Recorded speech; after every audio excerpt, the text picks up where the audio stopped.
Deadline miss करने पर आपकी सीट कैंसिल हो सकती है। देन अब आपको सबसे पहले क्या करना है, तो आपको वेरी शॉर्टली बताऊंगा कि आपको सारे स्टेप्स क्या क्या आपको स्टेप फॉलो करने हैं आपकी सीट अलॉटमेंट से लेके आपको एडमिशन तक। तो सबसे पहले आपको CHCT मॉप अप का रिजल्ट, उसके बाद आपका allotment check, allotment letter download, official instruction, required fees payment, documents ready, college reporting, documents verification, then आपका एडमिशन कंप्लीट। बस ये आप एक सीक्वेंस याद रखें जो कि आपको अभी से लेके आपके एडमिशन कंप्लीट होने तक काम आने वाला है। एवरीवन, जैसे कि आपका CHET 2026 के मॉक राउंड का रिजल्ट आ चुका है एंड अगर आपको सीट अलॉट हो गया तो आपको बहुत बहुत कॉन्ग्रेचुलेशन। तो आपको नेक्स्ट स्टेप क्या है, आपके अंदर ऐसे सवाल आ रहे होंगे कि आपको एडमिशन फीस कब पे करना है, आपको कौन से डॉक्यूमेंट्स अपने वेरीफाई कराना है एंड आपको रिपोर्टिंग के लिए कब जाना है एंड आपको जो सीट अलॉट हुआ है, आपको जो कॉलेज अलॉट हुआ है, अगर आप उसमें एडमिशन नहीं लेते हैं तो उसमें आपका आगे क्या होगा। तो ऐसे ही मैं पूरा आपका मॉक अप राउंड का प्रोसेस स्टेप बाय स्टेप्स इस वीडियो में कंप्लीट करूंगा, तो इस वीडियो को एंड तक जरूर देखें। सबसे पहले बात करते हैं आपका सीट अलॉटमेंट में। अगर आपने अपना सीट अलॉटमेंट चेक नहीं किया है, आपने अपना रेंट चेक नहीं किया है, तो आप सबसे पहले अपना ऑफिशियल पोर्टल पर जाके अपना आईडी पासवर्ड डालकर आप अपना रिजल्ट चेक करें कि आपको सीट अलॉट हुआ है या नहीं, कि आपको कौन सा कॉलेज अलॉट हुआ है, कौन सा कोर्स अलॉट हुआ है एंड आपका अलॉटमेंट स्टेटस क्या शो हो रहा है। एंड सिर्फ आपको अपना अलॉटमेंट स्टेटस देख करके वापस छोड़ नहीं देना है, आपको उसको डाउनलोड भी करना है एंड आपके जो इंपॉर्टेंट इंस्ट्रक्शंस होंगे उसको भी डाउनलोड करके रख लेना है। तो सबसे पहले बात करते हैं, अगर आपको सीट अलॉटमेंट हो गया है, अगर आपको सीट मिल गई है तो आपको क्या करना है। तो मान लीजिए कि आपको उस मॉक अप राउंड में सीट मिल गया, तो कॉन्ग्रेचुलेशन। अब आपको करना क्या है, तो अब आपको अपने ऑफिशियल काउंसलिंग इंस्ट्रक्शंस को सबसे पहले केयरफुली पढ़ लेना है। ध्यान रहे कि इसमें कोई भी आपको स्टेप ना छूटे, क्योंकि जनरली एडमिशन प्रोसेस में आपको कुछ इंपॉर्टेंट स्टेप्स को फॉलो करना रहता है। तो वो कौन से आपके स्टेप्स होते हैं, तो वो एक एक करके आपको बताऊंगा। सबसे पहला आपका स्टेप 1 है कि आपको पोर्टल पर जो इंस्ट्रक्शंस दिए गए हैं उनको अच्छे से पढ़ना है एंड उनको डाउनलोड करके रखना है, क्योंकि आपकी सीट अलॉटमेंट कंप्लीट होने के बाद या फिर सीट एक्सेप्ट करने में आपको बहुत बहुत ज्यादा हेल्प करेंगे। एंड दूसरा है आपको कि अगर आपको कौन से डॉक्यूमेंट्स होंगे या फिर आपके जो पेमेंट है, जो रिक्वायर्ड पेमेंट कैसे करें। दूसरा आपका है कि आपको जो फीस है वो आपको कैसे पे करना है, आपको जो जितना फीस बोला गया है उससे आप कैसे पेमेंट करेंगे। तो सबसे पहले अगर आप पोर्टल पर सीट एक्सेप्टेंस या फिर एडमिशन फीस एप्लीकेबल है तो गिवन गाइडलाइन के अंदर पेमेंट कंप्लीट करें। तो पेमेंट के बाद जो आपकी रिसिप्ट होगी उससे आप अपना PDF या फिर अपना स्क्रीनशॉट लेके जरूर अपने पास रखें, क्योंकि वो बहुत ज्यादा इंपॉर्टेंट रहेगा एडमिशन के टाइम पर आपको उसकी जरूरत पड़ेगी। एंड थर्ड आपका स्टेप है कि डॉक्यूमेंट्स को अपना रेड करके रखें। आपकी जो भी रिक्वायर्ड डॉक्यूमेंट्स होगा आपको सारे अपने ओरिजिनल एंड फोटो कॉपीज अपने कंप्यूटर के रखने हैं, जिससे आपके एडमिशन में कोई भी इशू ना आए और एडमिशन आपका डिले ना हो। And fourth step is college reporting. आपको कॉलेज रिपोर्टिंग जितनी जल्दी हो सके उतनी जल्दी आपको कॉलेज रिपोर्टिंग के लिए जाना है। आपको लेट नहीं करना है, आपको डेडलाइन से पहले अपना एडमिशन ले लेना है। देन अब हम बात करते हैं आपके डॉक्यूमेंट्स का। तो आपके क्या डॉक्यूमेंट्स रहने वाले हैं जो आपके एडमिशन के लिए बहुत ज्यादा इंपॉर्टेंट रहेंगे।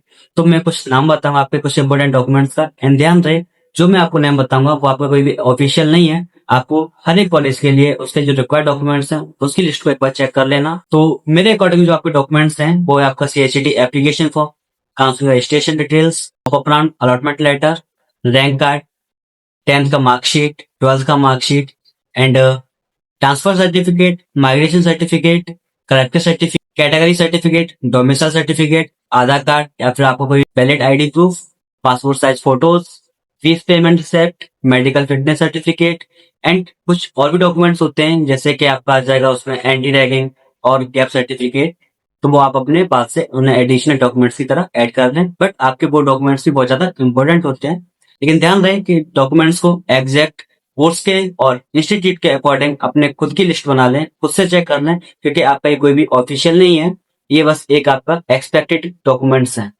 लेकिन अब आपको एक बहुत ज्यादा इंपॉर्टेंट वार्निंग है। वार्निंग क्या है, आपको डॉक्यूमेंट्स की एग्जैक्ट लिस्ट कोर्स और इंस्टीट्यूशन के अकॉर्डिंग डिफरेंट हो सकती है, इसलिए मेरी वीडियो की लिस्ट को फाइनल लिस्ट ना समझें। आपको ऑफिशियल CHET नोटिफिकेशन और अलॉटेड कॉलेज के इंस्ट्रक्शन को फाइनल अथॉरिटी मानना सही रहेगा। आपका नेक्स्ट है फीस पेमेंट, कि आपको फीस कैसे आपको पेमेंट करना है। मोस्टली स्टूडेंट्स का डाउट होता है कि हमने सीट एक्सेप्टेंस के टाइम पर हमने जो फीस पे की थी या फिर हमने काउंसलिंग के टाइम पर जो फीस पे की थी, क्या वो आपके टोटल फीस में ऐड की जाएगी या नहीं, या फिर क्या वो आपका कॉलेज फीस होगा या नहीं। तो इसका आंसर सभी के लिए सेम नहीं हो सकता।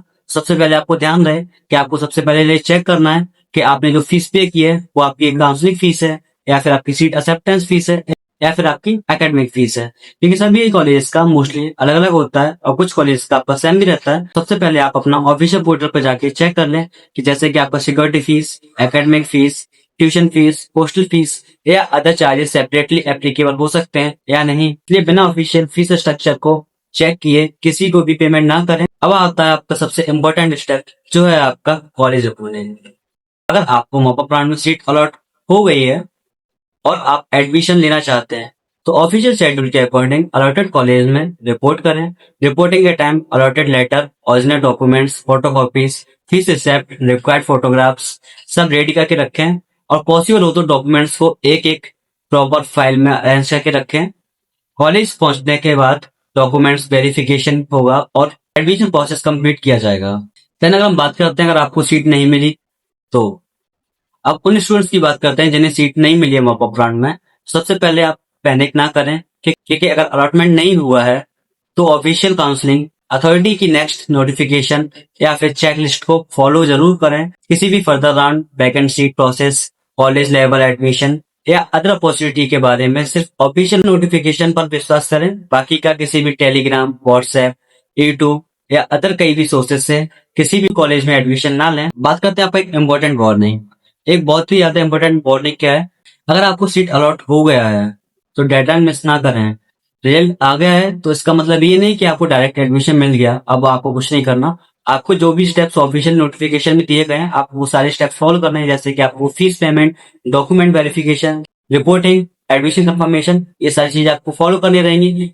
उन्हें गिवन डेडलाइन के अंदर कंप्लीट करना बहुत ही ज्यादा जरूरी है। डेडलाइन मिस करने पर आपकी सीट कैंसिल हो सकती है।